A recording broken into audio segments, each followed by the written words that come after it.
Hello friends, मैं हूं चेतना। श्री जी की रसोई में आप सबका स्वागत करती हूं। दोस्तों, मैं आपको आज बताने जा रही हूं मारवाड़ी चटपटी टेस्टी पकौड़ी की कढ़ी और जीरा राइस। तो इसके लिए हम लोग सबसे पहले हम जो सब्जी में यूज़ करते हैं चमचा, वो वाला चमचा लेंगे। उससे 2 चमचा मैंने बेसन ले लिया है। ये जो मैं कढ़ी बना रही हूँ ये 8 लोगों के हिसाब से बन रही है। तो मैं जैसे आपको बताती हूँ, आप उस तरीके से अगर कढ़ी बनाएंगे तो आपकी कढ़ी बहुत अच्छी बनेगी। और मैंने इसमें बेसन में आधा चम्मच नमक डाला है, आप अपने टेस्ट के अकॉर्डिंग डाल सकते हैं।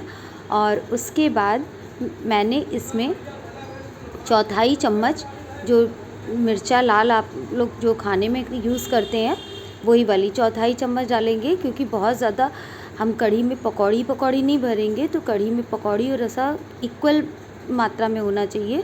उसके बाद मैंने इसमें 2 चुटकी हींग डाली है। हींग का फ्लेवर बहुत टेस्टी आता है, इसलिए उसमें कॉम्प्रोमाइज़ मत कीजिएगा। और थोड़ी सी इसमें कस्तूरी मेथी लेके हाथ से क्रश करके डालते हैं। जब हाथ से क्रश करके डालते हैं तो उसको और भी बढ़िया उसकी खुशबू आती है और उससे पकौड़ी में भी टेस्ट और उसका फ्लेवर बहुत अच्छा आता है। अब इसको हम अच्छे से बेसन को अच्छे से बीट कर लेंगे।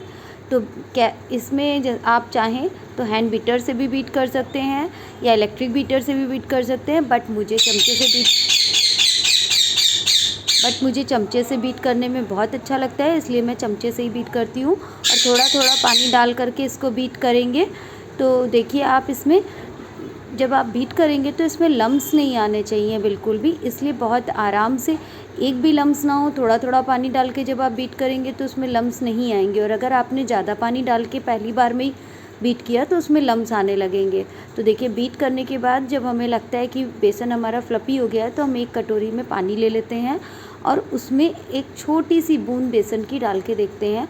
तो अगर वो जो हमने बेसन की बूंद डाली है वो पानी में ऊपर की ओर तैरने लग जाती है, दैट्स मीन्स कि हमारा बेसन जो है वो पूरी अच्छे से बीट हो चुका है। लेकिन अगर वो नहीं आता है ऊपर तो इसका मतलब कि हमारा बेसन बीट नहीं हुआ है। तो हम उसको थोड़ी देर और बीट करते हैं। ये देखिए, मैंने अब और थोड़ी देर बीट करने के बाद में अब मैंने इसमें जब डाला बेसन की बूंद तो जो मेरा बेसन था वो ऊपर तैरने लग गया।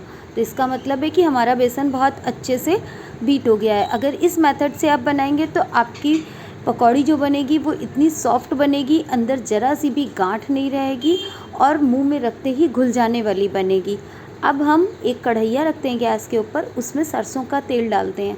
जब आप पकौड़ी सरसों के तेल की बनाएंगे तो वो बहुत टेस्टी बनेगी, क्योंकि ज़रूरी नहीं है कि आप कढ़ी में जो छौंक लगाएंगे वो देसी घी का लगाएं या रिफ़ाइंड का लगाएं, बट आप जब पकौड़ी उतारिएगा तो वो हमेशा सरसों के तेल की उतारिएगा, क्योंकि सरसों के तेल की पकौड़ी का टेस्ट बहुत टेस्टी आता है। अब हमारी ये देखिए, मैंने पकौड़ी इसमें चाहिए, ये मैं जो बना रही हूँ मैं डमरू वाली बना रही हूँ, मतलब 2 मुँही पकौड़ी बना रही हूँ।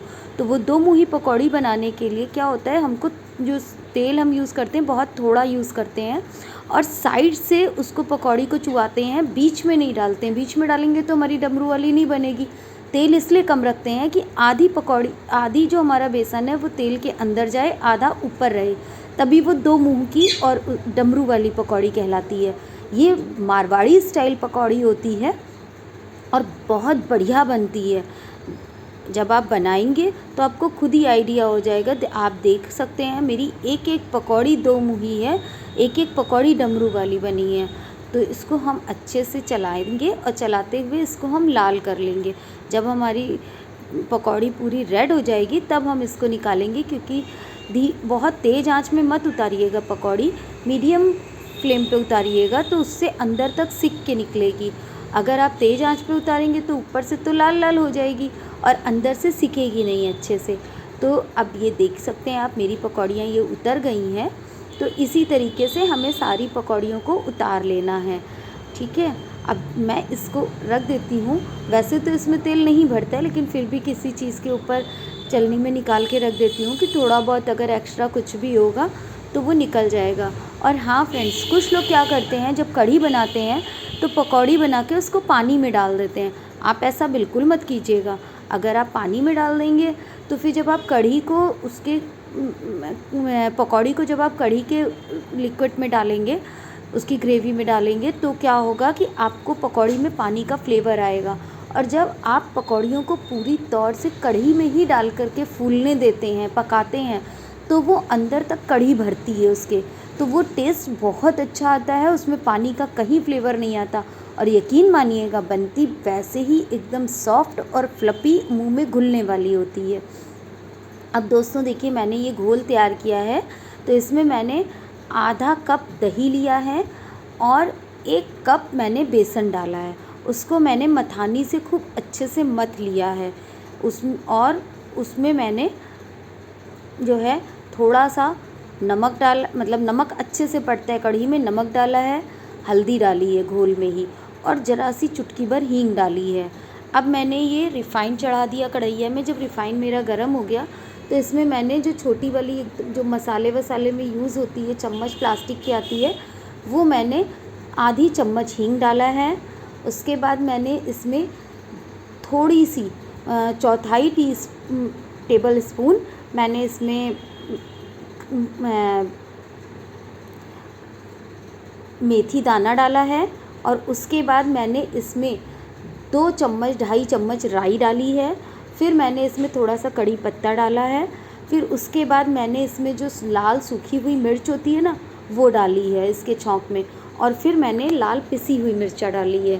फ्रेंड्स, कुछ लोग क्या करते हैं, कढ़ी का घोल पूरा पका लेते हैं, तैयार कर लेते हैं, उसके बाद छौंक लगाते हैं, बट मुझे नहीं पसंद आता है, क्योंकि उसमें छौंक का फ्लेवर सिर्फ वैसे ऊपर ऊपर रहता है। जब छौंक लगा के हम कढ़ी बनाते हैं तो वो फ्लेवर अंदर तक कढ़ी में पूरा जाता है। इसलिए मैं हमेशा जब भी बनाती हूँ, आप इस मेथड से बनाइए तो वो टेस्ट बहुत अच्छा लगेगा, क्योंकि ये मारवाड़ी स्टाइल कढ़ी है।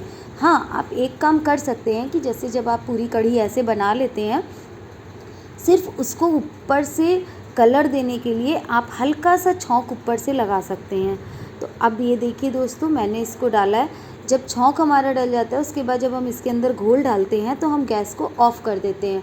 नहीं तो अगर गैस ऑन रहेगी तो ऐसा ना हो कि कढ़ी आपकी नीचे चिपके या फट जाए। अब इसको हम अच्छे से पका लेते हैं चलाते हुए, जिससे फटे नहीं।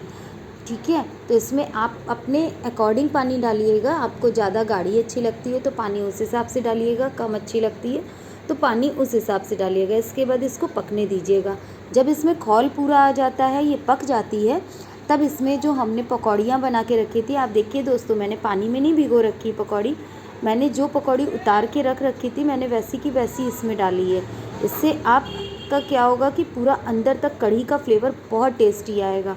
और डालने के बाद में हम इसको एक बार तेज़ फ्लेम करके और उबाल देते हैं। उसके बाद में हम फ्लेम स्लो कर देते हैं और स्लो करके इसको थोड़ी देर के लिए पकने के लिए रख देते हैं, जिससे कि ये अच्छे से पकेगी। कढ़ी जितना पकती है उतनी ही टेस्टी बनती है। तो ये देखिए दोस्तों, मैंने ये इसमें कर लिया है। अब मैं इसको थोड़ी देर के लिए पकने के लिए रख देती हूँ। जब तक ये पकेगी तब तक हम जीरा राइस की तैयारी करेंगे।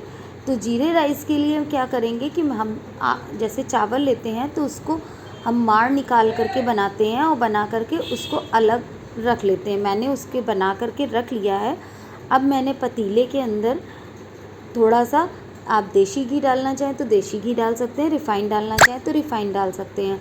मैंने इसमें रिफ़ाइंड डाला है क्योंकि देसी घी क्या होता है, थोड़ा थोड़ा जम सा जाता है, तो कभी कभी हम जब पुलाव राइस निकालते हैं तो वो चिपके आते हैं, और ऐसे रिफ़ाइंड से बनाते हैं तो वो चिपकते नहीं हैं। फिर ऊपर से मैं उसमें थोड़ा सा देसी घी डाल देती हूँ जब सर्व करती हूँ तो पिघला करके। तो मैंने इसमें रिफ़ाइंड गरम किया। रिफ़ाइंड गरम करने के बाद में मैंने इसमें जीरा डाल दिया है। जीरा डालने के बाद में जो उबाल के मैंने चावल राइस रखे थे वो राइस डालें, और थोड़ा सा, बहुत ज़्यादा नमक नहीं डालते हैं इसमें, सिर्फ हल्का सा डालते हैं कि चावलों का जो टेस्ट होता है उसमें हल्का, बिल्कुल नाम का उसमें नमक हो, अगर बहुत ज़्यादा नहीं होना चाहिए। इसके बाद इसको अच्छे से मिक्स कर लेते हैं। ये देखिए मेरा पूरा जीरा राइस कंप्लीट हो गया है। इसमें तेज़पत्ता भी आप डाल सकते हैं, मेरे बच्चे नहीं खाते इसलिए मैंने तेज़पत्ता नहीं डाला है। अब मैंने जीरा राइस बना के रख लिया, और ये देखिए दोस्तों, मेरी कढ़ी पूरी रेडी हो चुकी है। देखिए कितना बढ़िया कलर आया है इसका, कितना बढ़िया लग रही है देखने में। और दोस्तों यकीन मानिए, अगर आप होते सामने, मैं आपको वीडियो में इसकी स्मेल तो नहीं दे सकती, कि इसकी खुशबू तो मैं आपको नहीं सुंघा सकती, लेकिन दोस्तों इतनी अच्छी खुशबू आ रही है, मेरे दूसरे रूम तक, किचन से दूसरे रूम तक इसकी खुशबू जा रही है। तो प्लीज़ दोस्तों एक बार बना के देखिएगा इस स्टाइल से, और फिर बनाने के बाद मुझे आप कमेंट करके बताइएगा कि ये आपको कढ़ी कैसी लगी। अच्छा लगे तो लाइक कीजिए।